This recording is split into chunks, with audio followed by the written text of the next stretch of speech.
All right, here we go. Okay, I'm calling the Tuesday, October 9th, 2018 meeting of the Finance Committee to order. Roll call, starting with Alder LaFave. Present. Here. Alder Veronica Corpus Dax. Here. Barb Present. Dorff here. Elvin here. Elvin here. Okay. Approval of the agenda. Also move we approve the agenda. Second. Moved by Alder LaFave to approve the agenda, seconded by Alder Corpus Dax. All those in favor? Aye. Opposed? Motion carries. Approval of minutes. Motion to approve. Motion approved by Alder Corpus Dax, Second. by Alder LaFave. All those in favor? Aye. Aye. Aye. All right, regular business. An update from staff on requested amendments to the Claims Administration Procedure Ordinance. So, who is going to be doing that? I thought Vanessa.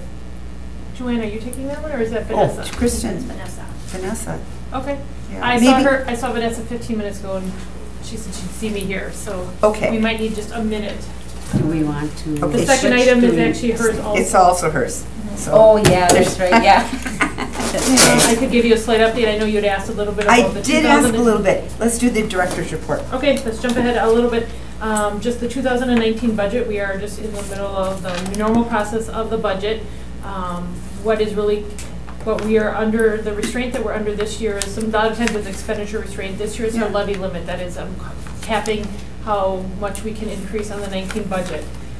So we are trying to stay under that levy limit. All the departments have submitted their requests.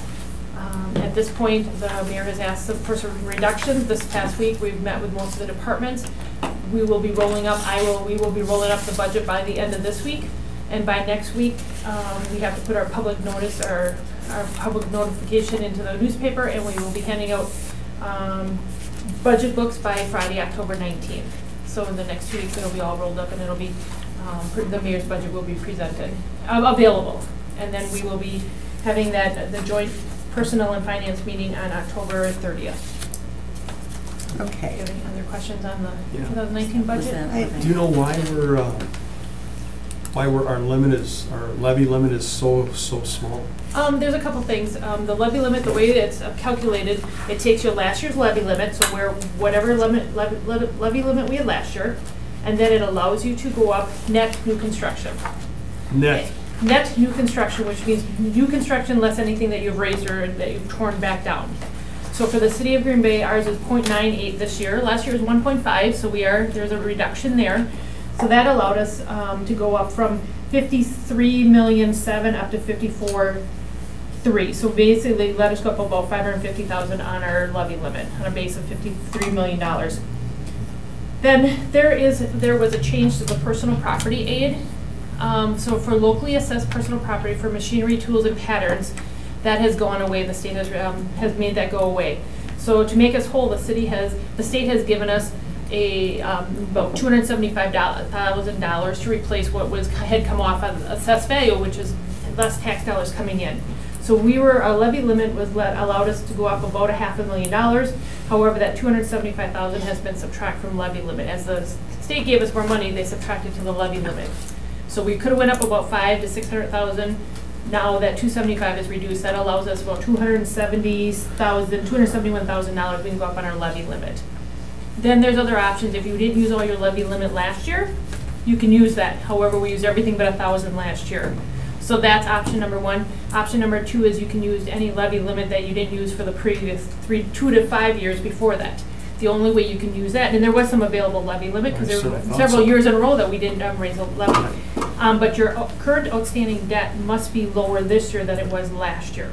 And because of last year's bonding more, our current outstanding debt is higher than last year.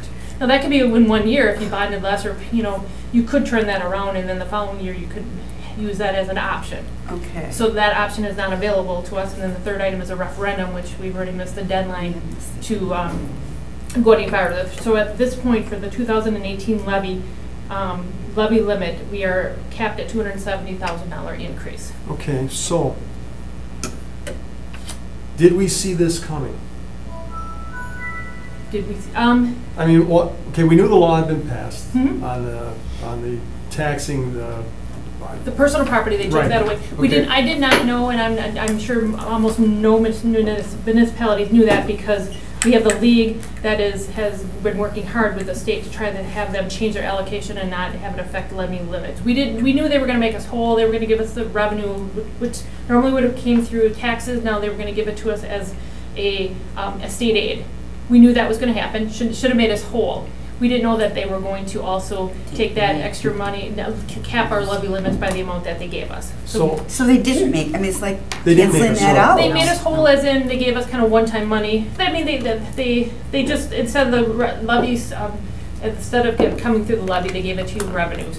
But it hurt you on the levy but they limits. took it away. They did take it away. They Okay. gave you, they took the capacity away for you to raise more money get more money from the residents or the constituents. So Okay. can we use that $275,000?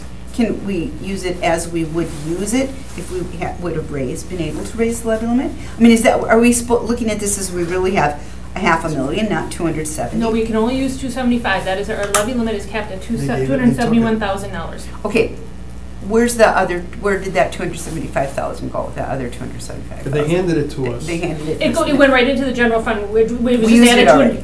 Yes, it's already in, yes, it's in our general state aids. I mean, we get state aids for many different line items. We put that 275,000 as a revenue source. It's 275,000 we didn't have as a state aid last year, but we have less So we taxes have that coming in. more money then?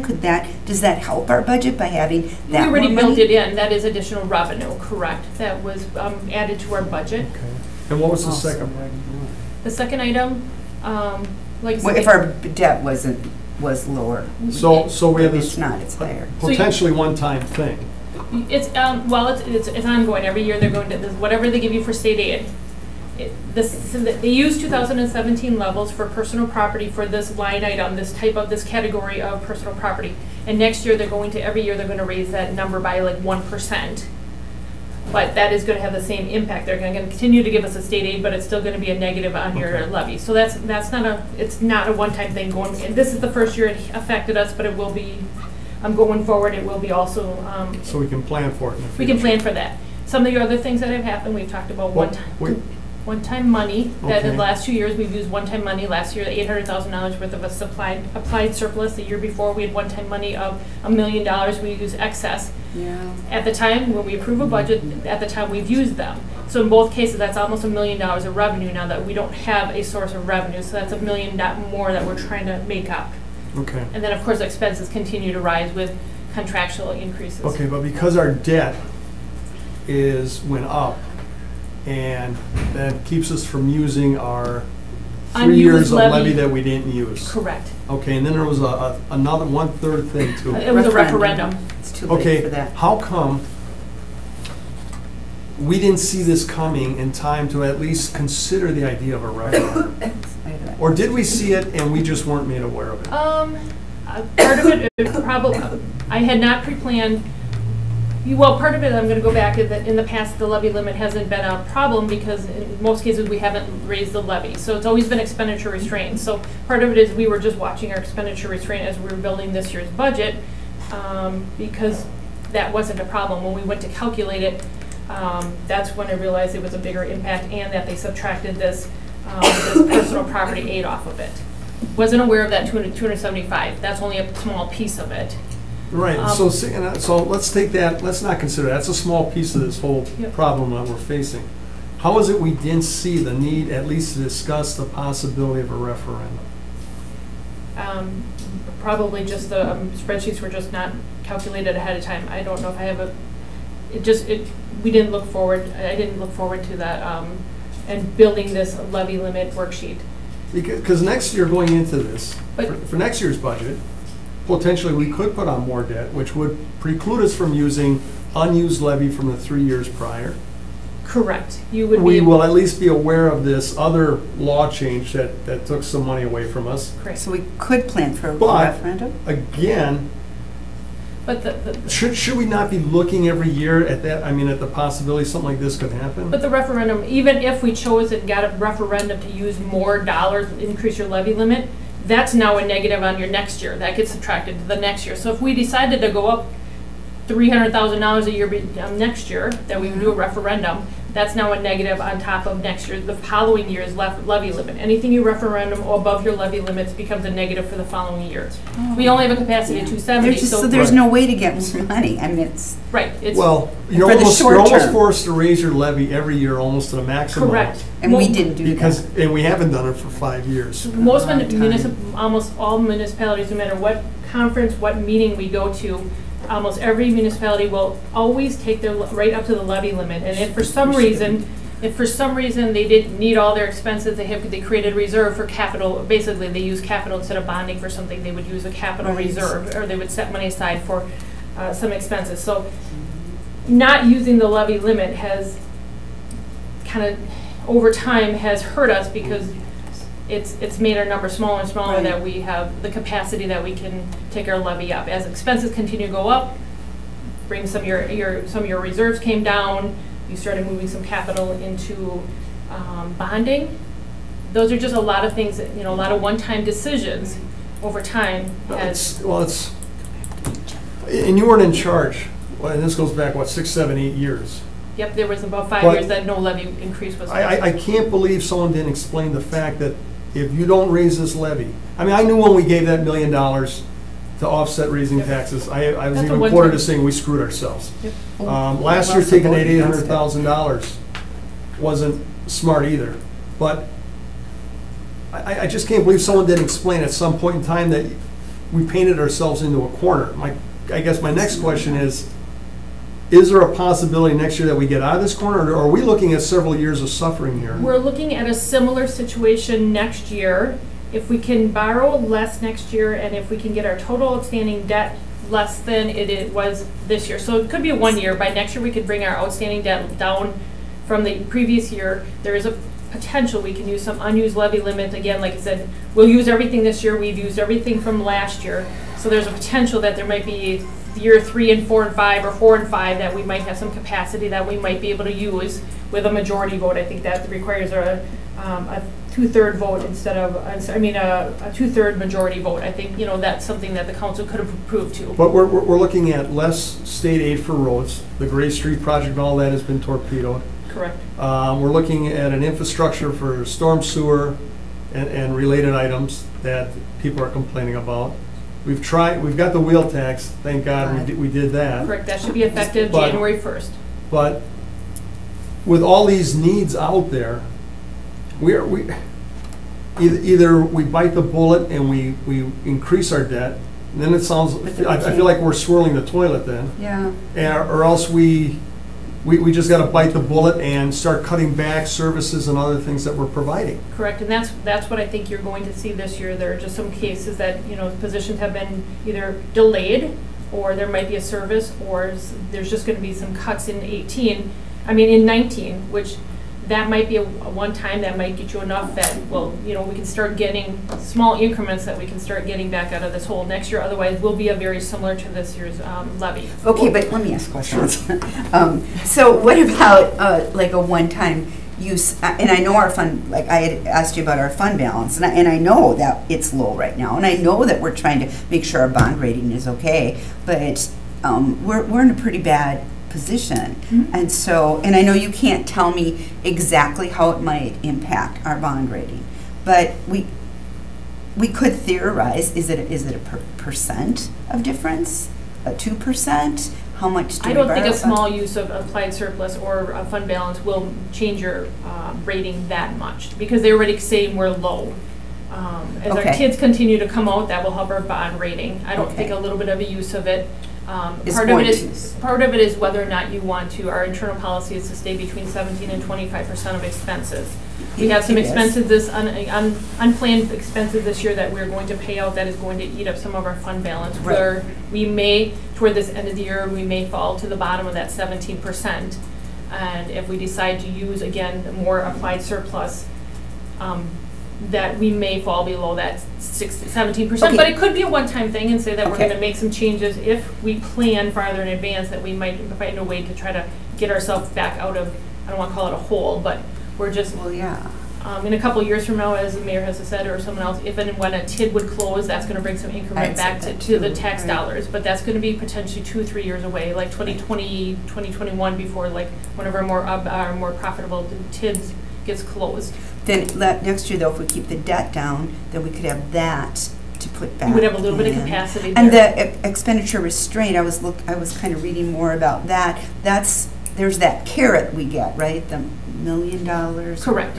I mean, is that already included though in the budget? Yes, the expenditure restraint, the money that we get in from expenditure restraint is already built in our budget. It's built in. And our expenditure restraint is not a problem Right. this year. That Right, has it's not not been, been that that. allows, again, that uses also net new construction, and it uses CIP. So CIP and net new construction, it will actually allow our expenses to go up higher than what the levy limit is going to allow this year. Okay, so is it written policy that we don't go below 70%? Is it practice that we don't go below? It is a written policy. It's in our general fund policy, but it is just a strong recommendation to stay within it. So it's some, and I can pull a copy of that Yeah, policy. and- yeah. But it's not. It's just general practice to stay within there. which is a good practice. It just this might be the one time we might have to think about doing it differently. Right. But I do understand why we want to keep it. That is a possibility. Is to use, like I said last year, I think we used $820,000 is what we put into the 2018 budget of applied surplus. So Okay. depends upon how this year ends. If we run favorable, we won't have to use $820,000. If we run at budget, we'll use $820,000 of fund balance because that was already built into the 18 budget. Okay. Okay. All right. I understand. I have a quick question. You brought up about the TIFs. I want everybody to understand this. Do we have any TIFs where the corporations or businesses have applied for the dark store exception? I don't know if it matters if it's in a TID or not. I don't think that has any impact. Yes, it does. Yes, it was in the paper, but the ones they listed, I think, were in the other communities. I was going to say, Didn't mention Green Bay, but if according they to our are, assessor- then you won't get all the tax back. Dan, what were you going to say? So I just According wanted to our to know. assessor, that fortunately, the city of Green Bay doesn't have, to date, we haven't been hurt by the dark store Okay. as much because a lot of the ones that they list right now are in the surrounding Good. municipalities. I wanted to make sure. Okay, good.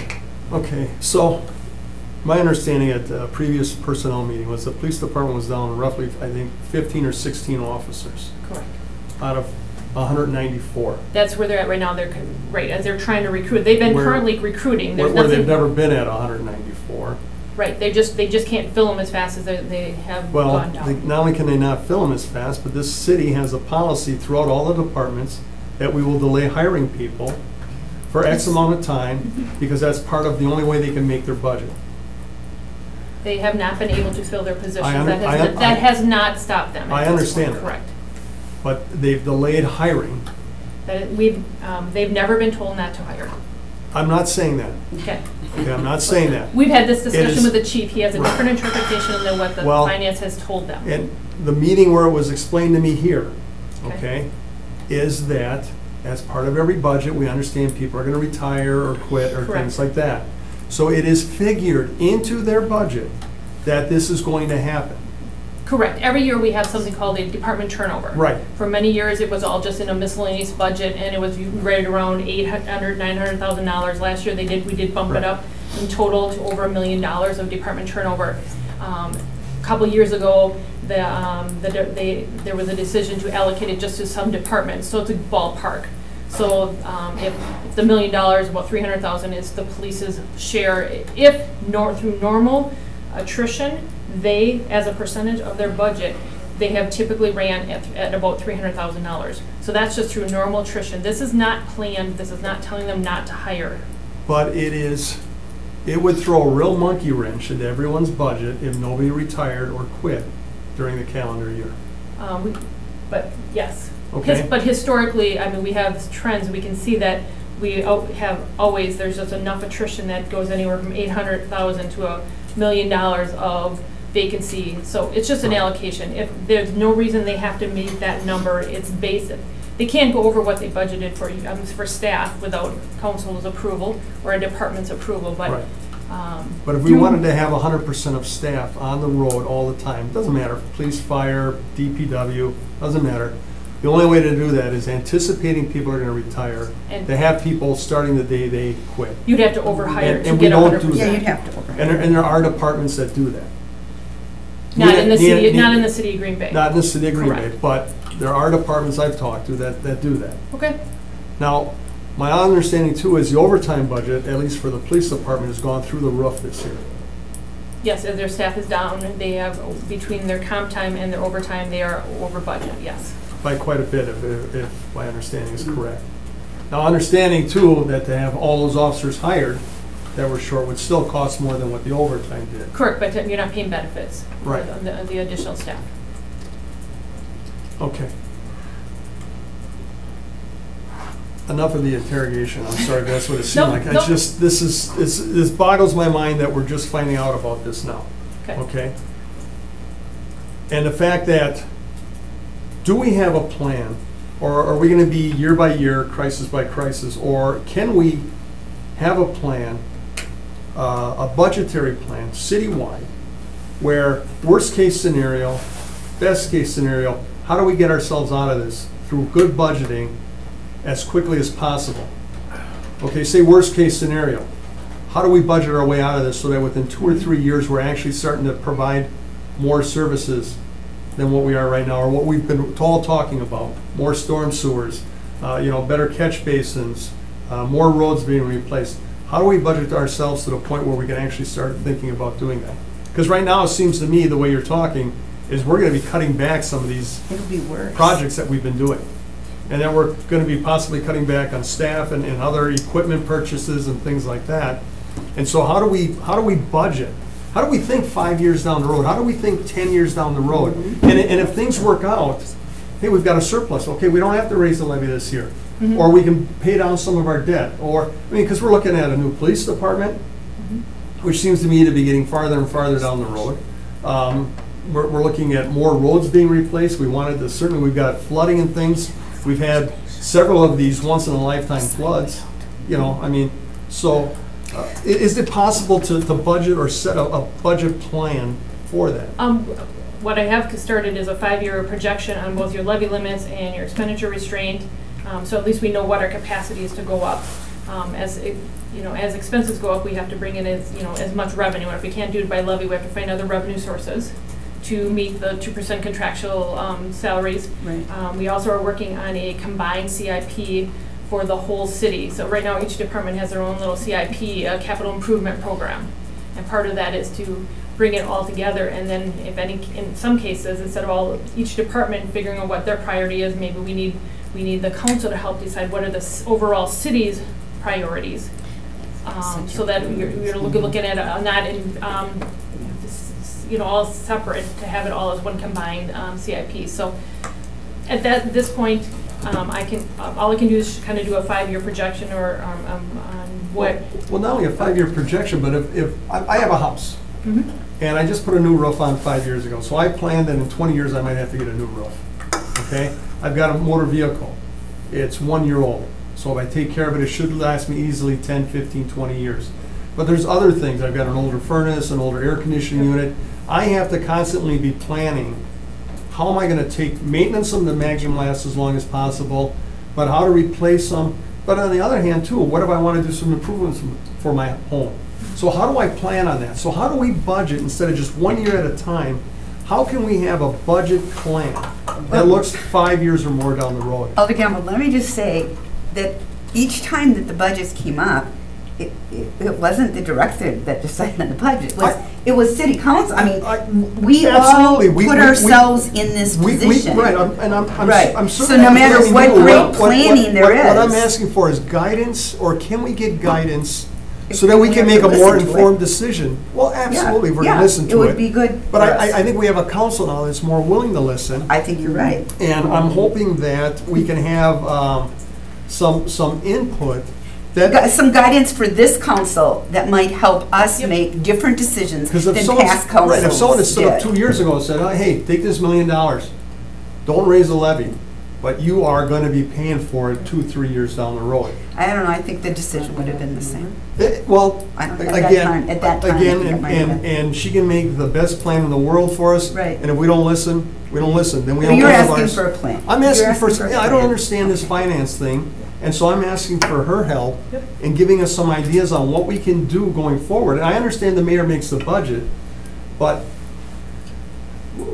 we need to have that input so that as councilmen, we're informed, and at this budget time, instead of looking for $50 here and $250 here, we can actually look at some things to say, no, we can make some significant impact by doing A or B or C. You know, and then it's on us. You give us your best advice, and then we vote and we make that decision. So Yeah. yes, part of that is like long-term capital improvement plan. As a citywide capital improvement plan that we've been discussing, we've been collecting some information to try to get that process started. That is something that I've heard from previous finance directors, several previous finance directors, that there is just, that has not been a city of Green Bay type of thing, as a long-term CIP plan. So and over time, all infrastructure improvements have all been put to bonding. They have never put that in a or for many, many years has not been in an operating budget. Those are all things that eventually have to get back into your operating, Right. so you're not bonding for them. Mm-hmm. So that would be the long-term plan, is trying to figure out how, you know, how to bring that back in. But that's, we have to find new sources of revenues, because you're gonna, so part of it is maximizing your levy every year. That's one way of doing it. And there's TIFs and there's TIDs, and Yep. I mean, there's all these things, and that's, I guess, that's what I'm looking for. You know, I can go to a financial counselor who tells me how to manage my money so I can look at a decent retirement, or to pay for my kids' schooling, or any of those other things out there.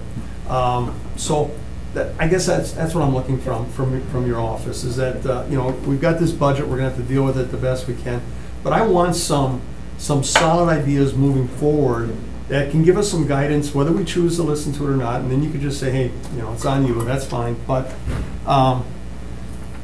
we have to quit doing this. Like you said, there hasn't been the will in the past to look long-term for capital improvement projects. But I know there's communities that pay for those projects through their levy. Yep. They're not having to do special assessments and any of this other stuff, and they have programs, and we need to start trying to replicate that process here. Correct. And like you said, it's going to take time, but it's a plan to try to get a planned approach to get out of this. It's small increments, and I think, so that is what I will plan to bring back, try to give you at least a projection on, you know, some of these steps. Okay, and I'm thank gonna you for try to bringing- get I to wanna thank someone you for else. bringing that I up. know. I'm sorry. That's Yeah. right. I want to thank you for bringing that up. That is very important, what you mentioned. We have to, because you just can't go year by year anymore, because costs sometimes, you know, they just seem to be going up so much, and you have to plan on some of this stuff. Thank you. Alder Corpus Tex, do you have any questions on this? Not at the moment. Okay. So Thank that you. is the end of the director's report. That was Information. really We'll go good back report. we'll go back to Thank regular you. business. Thank you very much. So we'll go back to agenda item 1, which was the update from staff on requested amendments to the Claims Administration Procedures Ordinance. So you had sent this back to staff for us to do some further research. Specifically, you wanted to know what other communities have been doing as far as the relief fund goes. Relief fund. Right. And to remind you guys, there were 2 components to this potential ordinance. One was updating the claims administration process to change the makeup of the claims committee to include the risk manager and the paralegal, change the limit of authority from 5,000 to 50,000 to match, you know, both inflation and also the cap that we have for our lower level of claims. And then just make a couple of administrative tweaks to that one. Then the second component was establishing a relief fund for people who were not able to, or for whom we had determined there was no liability on behalf of the city, creating a claims procedure, or not a claims procedure, a potential fund to help out those residents. So we kind of went back. You guys had asked us, let me tackle the easy one first, which is the claims procedure portion of it. You had asked for roughly the number of claims that we get every year. Over the last 3 years, we're averaging about 65 to 70. And most of those are much smaller in numbers. We are looking at handful really in addition to what we do right now. Problem is that we get a number of claims that come in that pertain to vehicles that are above that $5,000 limit. Just because anytime we have a motor vehicle accident, you know, cars are really, really expensive to fix. And so especially if we have like a Super Duty truck or something, even just the side mirrors, we're looking at $1,200, $2,500 just to get those repaired. And so we can't get that threshold through as quickly as we would like to. Water main breaks and sewer backups are the other ones that have potential to cause a lot of damages. The reason being is that that's usually ending up in basements, and so if you have a finished basement, you have a lot of personal property in there that can get really expensive really quick. And then the other one is whenever we have some kind of hazards on the roadway, again, we're causing vehicles or people to get injured, and so those are when we have those. So those are the ones that we are asking specifically for that. So go from 5,000 to 50,000. 50,000. And then you talked about adding 2 people, but you had also previously talked about adding an alder, or is that off the table? So one of the questions you guys had asked, that I accept questions from alders so that we could start addressing those. One of the questions that I received was whether or not it would be beneficial to add an alder to the claims committee. So I did some exploring to kind of see where that was falling. There are generally 4 ways that it's set up for claims administration as far as the committee itself. The first isn't a committee at all. It's usually a person designated. So either the risk manager, city manager, more often than not the city attorney, just makes those determinations and actually says, here's where we've established there's liability versus not, and then they settle those claims up to the designated amount. The second option is to create a claims committee, kind of like what we do, where it's all staff involved. And then with those, you are you're really allowing staff to just kind of take the lead and make sure that the recommendations are based on what is in the best interest of the city without any external factors influencing that. The third one is putting on other persons from different departments and then having your finance, your risk, and your law make recommendations to them. So it would be essentially like this. We would be coming to the claims committee every month. It's usually made up of either public members of the public officials, other members of the senior staff, like a fire chief or someone like that. And then the finance and risk and law would actually advise them as to what the liability is, and then they would make that recommendation. There's another one I forget, but those are the main components of it. So with that, after I explained that to the alder who had brought it up, he was comfortable moving forward with the approach that we have, which is having it staff. Now, anything that you guys want us to consider, we can always come back and draft it that way. That's why we wanted to bring it to you now, so that if there are any edits, we can get those crafted the way you guys want it to look. I'm satisfied with it without an alder. I think it would be pretty tricky, especially depending on whose district things happen in. I think it would get real tricky. So For clarity's sake, I was that alder. And Oh. Vanessa and I had a dialogue about it. Okay. After hearing an explanation, alternatives, I was satisfied. Okay. Thanks. So as far as the claims portion of it goes, unless you all have any other recommendations, that's what we'll be bringing to you next time, is that ordinance with those changes recommended. I'm pretty satisfied with that. Do you need any action on that from us, or just? No, we'll bring it Okay. to you guys, and then that's when we go. Okay. The second component is the relief fund. What our research has indicated is that nobody else is doing this. This is something completely new, and it would be kind of establishing new ground. So the only other municipality we were able to find that had done something similar was Eau Claire. They had a water main break, I think it was last year or early this year, sometime over the winter.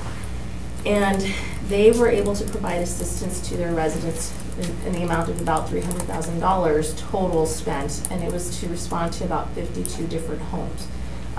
There were a couple of things that happened with that they felt required their response, which was not only was it a water main break, it also caused sewer backup. So they felt like there was a big issue with having homes with human waste in them, so they felt that a response was necessary. What they did was restoration costs only. They did not do any replacement costs whatsoever, and they only allowed people $1,000 so that they would be able to at least get something going. Outside of that, every other municipality we reached out to denies claims, and then they leave it at that. So this is something new. What we had looked at going or proposing is kind of mirroring the requirements that we have on the rehab loans in the community economic development. So with that, it would be based on not necessarily on your income level, but it based on need. It would be based on the damages that were incurred, the types of stuff that would qualify versus what wouldn't qualify. We'd have to have those clearly established, which we can do that. That's not an issue. And then we would cap an amount. The amount that's been proposed to start out would be up to half of the response, no more than $50,000. So for example, if you have a claim of $100,000 that's been denied and somebody's saying that they're still incurring these damages, they would only be able to receive $50,000 from the city as half of the claim. We would exclude a lot of personal things, and it would exclude anything related to businesses. This would be limited specifically to owner-occupied properties, so that you're not displacing people who have no other option but to stay in their home. Outside of that, we'd be really looking for direction from you all as to what it is that you want to see happen with this process. So like I said, $50,000 is kind of the starting point. The reason being is that there should be some shared expense. If the city's not liable, it shouldn't be the city who's bearing the full cost of something. And we looked at whether or not $100,000 was unreasonable to get a house back to a habitable condition. The answer is no. $100,000 if you're talking about HVAC and your electrical and all the stuff that happens that you have in a basement. It's entirely possible that you will hit close to or near that $100,000 mark. So it's a definite possibility. But again, what number you guys feel is appropriate is entirely up to you, and what you want to include as far as the limitations is up to you as well. So what limitations have been proposed? Just what you said? Yeah, so we would limit it to the type of things that would qualify for it. So rather than trying to help people with their personal property, we would be focused on trying to get them back into a livable house. Like a furnace? Yeah, that yes. kind of that's HVAC stuff. Yeah. That would seem reasonable. And then the other stuff we would put on it was, it would have to be audited. So it's not like we would just write a check to somebody. Right. They'd have to actually demonstrate that they've incurred the costs. And then the amounts that come back to the city would actually have to be verified that they were conducted by a certified professional and that they're up to standards. We'd have the homeowner actually sign off on the work. This way there's no claims that it wasn't done properly. All those things that we do normally with the rehab loans, we would mirror those conditions as far as the disbursement process goes. But would we have that person overseeing it from within the city then? I mean, there has to be kind of an owner of this. What city staff would?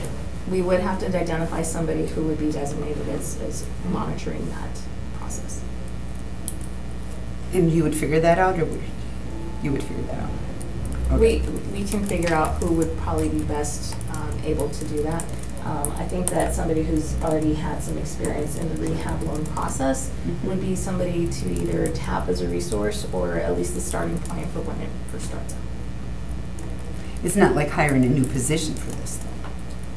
I don't know that was contemplated as part of this No, process.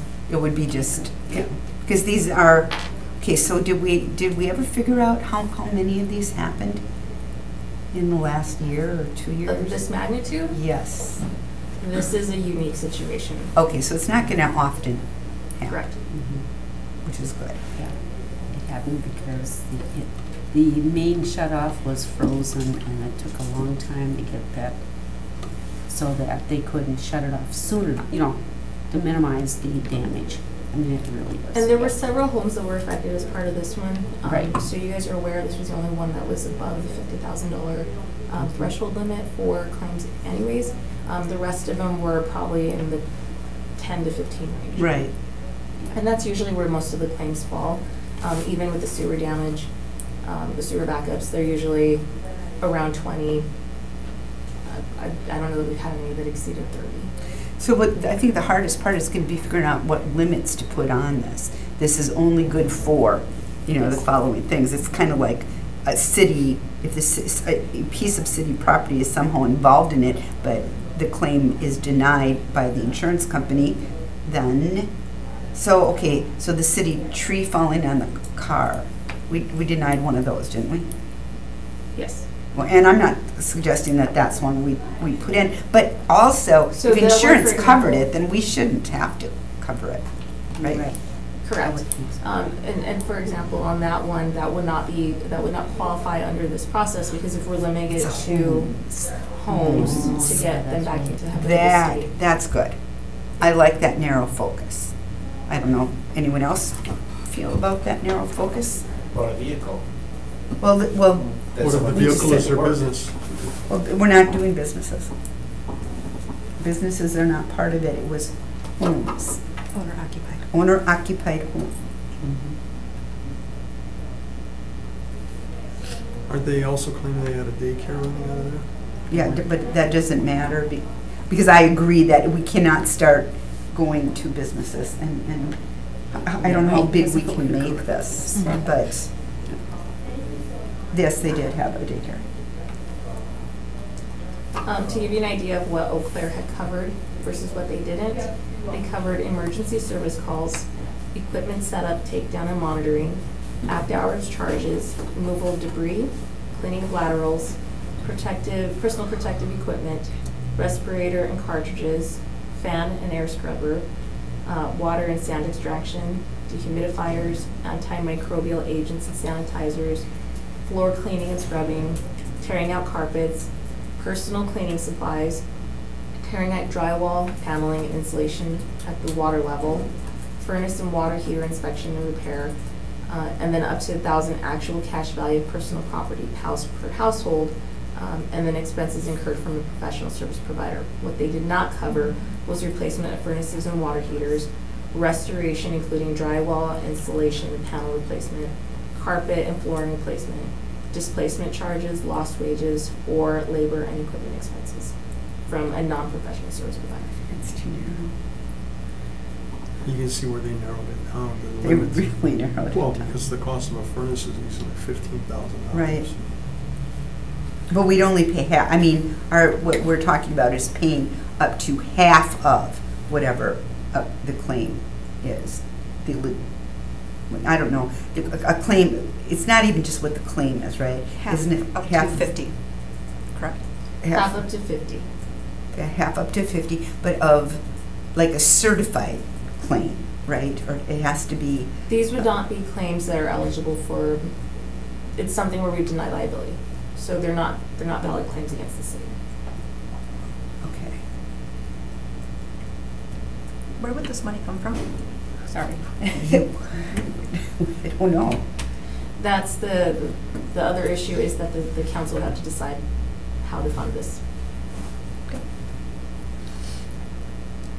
It'll be on budget this year. Well, I We was that pass talking it. about if we pass it? I guess. All right. I mean, where there isn't going to be any extra money in the budget, and that's another one where, but if we have to keep replenishing it, and there's always a one-time thing one could come up with, how do we keep replenishing this fund? We would have to put money, we could start with an amount, and then we'd have to put money in each year. Keep it to a certain amount, yeah. And it all went back to the initial purpose because we are a community and we are made up of members of a community, and this is something that seriously impacts. It could happen anywhere in the city.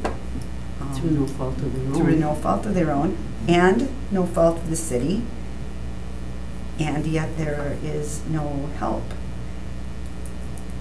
Well, it sounds like what Eau Claire did, and I don't know what she just read off. If we were to apply that to the current situation, how much would that cover?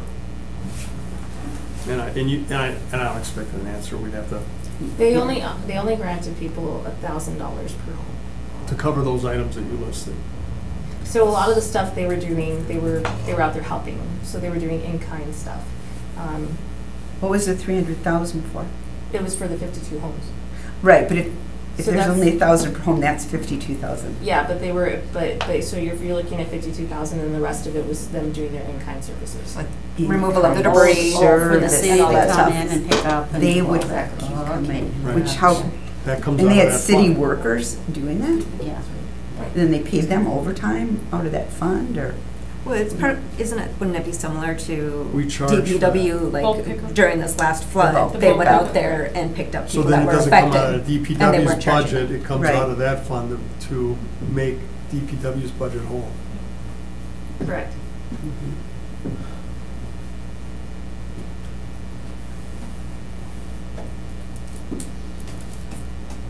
I still want to go forward with the fund, but it's really going to be up to council to decide if we're going to do it and how we're going to do it and where we're going to get the funding from. And I think if we would, certainly can't take it out of contingency, we use most of that up. And I mean, obviously, I don't think there's any other place to take it other than the fund balance, which we don't really want to take money out of, but we might, that might be an area we might have to look at. And then how much do we start with? So when I'm going back, so we can get this drafted, to bring you guys something to vote on, which way are you guys leaning? Do you like the concept of, you know, kind of administering like the home improvement loans, what are they called, the rehab loans? The first way you described it. Okay. I mean, I do, but I don't know what Yeah. about the rest. I like that. Okay. We have nods. Okay. How about Alder Steuer? I'm listening to you folks, I feel good with that. I mean, as far as just starting off, are you looking for a certain number right now, or? Are you looking for a number right now? let's say, No. No, we're No. just looking for a Process. process. Yeah. A process. I Alder feel good Johnson. with the process moving forward Okay. like this, so. And then as far What- as I'm going to say Alder Johnson. Did you want to weigh in? Vanessa, could you just recap the different options? So as far as this goes, what we are proposing, or what we've looked at, which we think is going to make the most sense, is to create a fund that kind of operates in procedure similar to the rehab loan. So obviously this is not a loan, it's more of a grant. But what it would do is it would offer up to 50% of the necessary cost to recover from the thing, and then we would list the types of exclusions versus what would be covered versus what's not. Right, and I'm sorry, and I caught that, but you were asking which option you wanted the committee to go with? Yeah, as far as what, are they okay with what we presented as far as the loan setup? Oh, that way, okay. Yeah. I'm sorry, the way you asked it, I was thinking there were options there. Okay, I don't know, I'm good. I just was a little turned around by the Right. comment. Right. I apologize. No, that's okay. It's kind of a grant, right? It's a grant, right? I mean, Yes, it's a grant. It's a We're setting it up similar to the loan program in the sense Similar that. to- right. Yeah, so it's not, it wouldn't be a loan program. This would be in the sense that you have to go through that audit process afterwards, where you're making sure those everything's being done by a professional, and that those numbers all add up and whatnot. Barb, were you Oh, looking for more? What was I looking for? I was looking for 50,000. No, but I mean, are you looking for, so like in this particular case, which is unusual, Yeah. have given them $50,000? I'm hoping to. But I know right now their claim was at 92. It might have gone higher than that. But it's not what I'm hoping to do. It will be via the process to see what Well, it would be. And I guess, because listening to what she's talked about, like, for instance, what Eau Claire covered. Yeah, what Eau Claire covered is not something I'm. So, but I mean, interested in. are you looking to list specific things that will and will not be covered? Or we're just going to say carte blanche, here's $50,000? No, only the things that would be covered to make a house habitable, like what Vanessa had listed, the HVAC system, the, maybe mold what is that called when you get rid of Remediation. mold? Yeah. But they're not Yeah. replacing water heaters, they're not replacing No, furnaces? no, they might be replacing Well, that's- furnaces. but Well, that's, so that's- what we had proposed is different from what Eau Claire was doing. It's different from what Eau So Claire's Eau doing. Claire okay. limited Yeah. theirs, what we would, what currently qualifies under the rehab loan program is what, and it is what's necessary to bring the house back. Okay. together. bring I it can back. see why they Because then it- exclude those. I Those are misunderstood depreciable that. assets, and you could have someone with a 20-year furnace that's ready to kick already, and now we're replacing 50% of it. Mhm. So I can see why they excluded those things. Wait, in a way you can't. The other thing, let's think about property taxes. This home, as it stands right now, is no longer worth what they were paying property taxes on. So I think part of that is making sure that we're keeping our Well, taxes or. I understand that, but we also have to, we have to be careful. I just want us to be careful. Because like Brian said, what if we're replacing a 20-year-old furnace that wasn't even really working? Or barely working or was set to be replaced, and we're paying for a brand new one. This is a really rare occurrence. Okay, And so, But- and we've had rainfalls recently that were only supposed to happen once every 1,000 years. and it's we've nothing had- about rainfall. This is But well, it's still about our flooding. systems, our storm Yes. sewer systems. Okay, storm You know, and sewer. all this other stuff that we could potentially, look at the claims from all those businesses, well, okay, homes, the apartment complex and everything else. So we could potentially be looking at claims for all of these things. Could we be? I thought it was only for owner-occupied homes. Right, well, there was an apartment complex that was emptied out by Green Bay Fire, and they had a seat staying somewhere else, some of them for 2 or 3 nights. Well, okay, so if you guys set it up for owner occupied apartments wouldn't qualify. However, there were a number of homes that were affected. Right. Alder Star, you have Okay, something. thank you, Chair. Do you want to come up so you can be Oh, on camera? sure. Okay.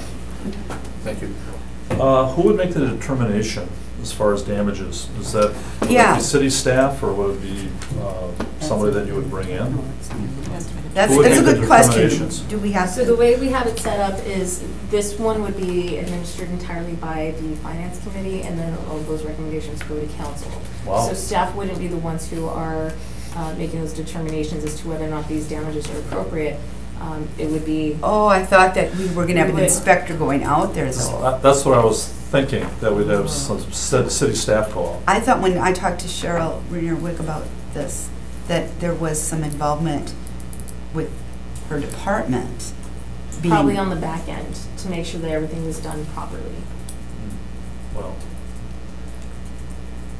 So How that is does a these concern. loans- What about prorating? Like you said, with water heaters, you know, like a 20-year water heater. What if somebody would go in and say, well, you got 5 years left on this, and you would prorate it if you decided to replace that in any way? I mean, there's different ways of looking Right, at it. that you could do that. No matter how old it is, you still have to replace it I if know. there's no furnace. But Vanessa, Yeah, with but you these, get X amount rather than the whole thing. with this loan program, grant program that we're going off of, did they have some way where people could bring, you know, when people bring in these things to get those monies, did they have to have like an insurance investigator sign off on it, or did they have to bring in some certified paperwork so that they knew they weren't, you know, necessarily, you know, because some people could just walk in and go, oh, I need all this new stuff, and bring in a written sheet. So we're kind of looking at a fusing of two different things. The rehab loan is administered differently just because it is loans that are being given out, so people have to justify them as part of their loan application. But when we were talking about whether or not something's been damaged, then I think we can add something saying that they have to have gotten some kind of verification from somebody, whether it's an adjuster or whatever, saying that these are not. But at the same time, if they don't have insurance, they're not going to have an adjuster because They're not, make that right. suggestion for them. Well, and this if is they do have gonna go- insurance, they're not getting anything from this fund. So there So, wouldn't but- be ever an adjuster, really. And with this, you know, what Eau Claire did is they had somebody going into all of those buildings because they were helping them take all that stuff out and doing some of those in-kind services, so they were aware of what was happening in each one of those homes. Also, anybody who has damage like that, they would have a company, one of those remediation companies come in and they tell them, you know, this is what you're gonna have to do. All these things, you know, drywall off so high, molding out, your furniture's gotta go, this and go, because they know, you know, they'll say, well, it's gonna be mold if you don't get it out. So they would have that, and maybe that's what they would have to bring forward to prove that this is what the company said, all this had to be done. That's. Other gentlemen. And I apologize, just a couple of comments, I gotta head to Right, another you meeting, have but, to go to INS. one is, again, going back to the furnace and the hot water heater, I mean, it's no difference than if you total a car. I mean, insurance company pays out on the appreciated asset, so I don't see anything wrong with us maybe doing something for those types of things. Figuring out what the average lifespan is. If hot water heater is 10 years, if it's 4 years old, we're only gonna pay out, you know, 60% of the value. I'm sure insurance companies have some type of algorithm that works on that stuff. Thinking about this too, it might be worthwhile to include a minimum claim. So that way we're not, you know, spending a lot of time and resources on someone bringing a claim forward that's for $500. And so just, I want to toss it out there as something to I guess, bat around. And then if in fact then that we do have claims of merit and value, that might be worthwhile then perhaps having a process where we contract out a service, much like an insurance adjuster that comes out and says, this is the value of the damage, and maybe that is something we ought to consider is there a third party that we can contract out for a couple $100 and they tell us what the actual value of the damage is. And then the last thing that I would close with is, I understand that there is a certain situation that is prompting the discussion around this issue.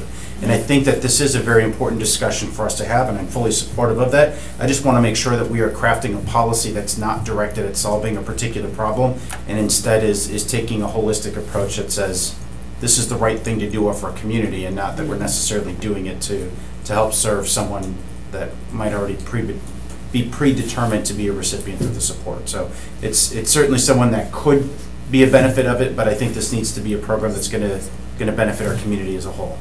And let me ask one question to try to answer one question. So if all of these would have gone through claims first, what does claims committee require as proof? Are there things that you guys require as proof? So we require them to provide proof of damages. So that means that they have to submit to us actual either costs they've incurred, or they have to submit a estimate they received from somebody planning to do the work. We also require pictures. Okay. Rarely require actual affidavit saying that yes, this was all in existence. But then we go through and we investigate the claim as well to make sure that it's accurate. And it would have gone through claims first before it even would get to this fund, wouldn't it? Yes. So it would have all been investigated Sure. prior. Okay. So maybe that is a good thing to know. Yeah. And again, I'm just thinking about a third-party expert, right? Because I feel like that gives us a little bit of a buffer too, where someone doesn't come in and say, oh, the city's just lowballing me or something. It's, I mean, The other issue that we've run into, not that I believe that everybody's going to be dishonest when they come in here, but we have had people submit claims, for example, for damages to their driveways, saying you cracked my driveway when you're out here, and then we pull up Google Earth and it's clearly been that way for 3 years. Whereas we wouldn't have that available to us if we were dealing with people's interiors. adjusters exist for a reason. That protects, I mean, the ratepayers really for insurance companies, and I think we're dealing with the same situation. We want to protect the taxpayers of our city while still taking care of those that are in Right. need. Do we have an internal adjuster at all? No, we use so the claims committee does part of the investigation. Okay. But we now have our third-party administrator through CIVMIC, who is responsible for obtaining all of that information and giving us some recommendations. So we could get Civmec to Yeah. do that? They will only do it as part of the claims component of it, but yes. Okay. So, all right, I gotta go. All right, Thank you. thank you, Brian. Sorry. So you're looking for direction? I think what we would really need, so knowing that you guys are okay with the kind of mimicking the rehab loan setup, what we are really looking for at this point is what kind of things are you planning to include versus exclude? I mean, do you want to have it set up more like what Eau Claire did, where they gave a specific dollar amount to somebody, or do you want it set up where anything's gained? Well, not anything, but to make the house habitable, as you read. had said, and the ideas that Cheryl had when I talked with her. And not to exceed though. And not to exceed. And I mean, Alder Johnson's idea about a minimum is not a bad idea. Okay, what would you guys propose for that? 5, 10, what do you guys think? No. 5? Well, 5. I was Alder, thinking 25. you were thinking I was 25,000. thinking more like 10 too. All right, 10? We can go in the middle. What were you thinking? Okay, 10. It's going- 10,000. Okay. Yes, Alder Story. Thank you, Chair. Well, with this incident that happened, I mean, what was the amount that they were looking for? Wasn't it like 90? Well, that's so far the amount of the damages. The damage. Yeah. But you're saying with this, what we're doing here, if you did 50, We would cap. you would cap it. We're talking about paying half of. We're never Right. talking about Up paying to. up Alright. to, up to only But 50. I think I did hear you say that, I just need to. Yeah, hear. that's what Yeah. we're saying, because, Okay. yeah. Okay, so I think we have direction on that. All right. So it'll go to this committee next and then to council, or to council? This Yeah, committee. we will bring it back to committee, because Committee. we'll have to bring you guys the ordinance with those ideas incorporated, make sure it actually Okay. reflects what you guys are, I mean, this is kind of complicated, so we wouldn't want to just throw it to you at council. That's Right. true. Okay. Thank you so much for working on this. Appreciate it. Absolutely. All right. Item 2. The what? Item 2. Yeah, item 2. Does that have to be received? Yeah, so are we? Because oh, yeah. It's- Sorry. Does that have to be received, placed on file? Yep. I would see. Or I- refer to I would staff? I Refer make to a staff? motion that Back to staff staff. continue to work on this. And Bring Okay. it back at the Second. next To meeting. staff. Okay, second by Alder Corpus Dax. All those in favor? Aye. Opposed? Motion carries unanimously. Thank you. Okay, item 2 is consideration with possible action on notice of decision from the U.S. Department of the Interior regarding the intent to take land into trust Cornelius Kestel and De Benedetto parcels. And would you like us to go into closed session? I recommend we go into closed session on both of these. Okay. Move to go to closed session. Second. Second. Do I need to read this one? We read it Yes. before we vote, right? Yes. Okay, yes, you need to read it. The council may convene in closed session pursuant to Section 19.85 IG Wisconsin statutes for the purpose of conferring with legal counsel for the governmental body who is rendering oral or written advice concerning strategy to be adopted by the body with respect to litigation in which it is or is likely to become involved. The council may thereafter reconvene in open session pursuant to Section 19.852 Wisconsin stats to report the results of the closed session and consider the balance of the agenda. Okay, all those in favor? Aye. Opposed? We are going into closed session.